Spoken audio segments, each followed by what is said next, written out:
Magandang araw, ako si Jamie Balanday at ipapakita ko ang aking kaalaman sa pagtitipon, pagproseso at pagsusuri ng datos.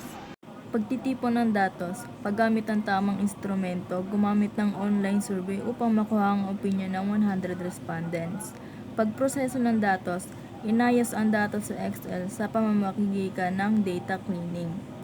Pagsusuri ng datos, paggamit ng basic statistical tools, means percentage, gumawa ng pie chart para ipakita ang resulta. Una, sa pagtitipon ng datos, mahalaga ang paggamit ng tamang instrumento tulad ng survey forms, interview guides, o digital tools gaya ng Google Forms. Sa isang proyekto na ginawa ko, gumamit kami ng online survey upang makuha ang opinion ng 100 respondents ukol sa customer satisfactions. Pagkatapos makuha ang datos, isunod namin ang pagproseso gamit ang Microscope Excel.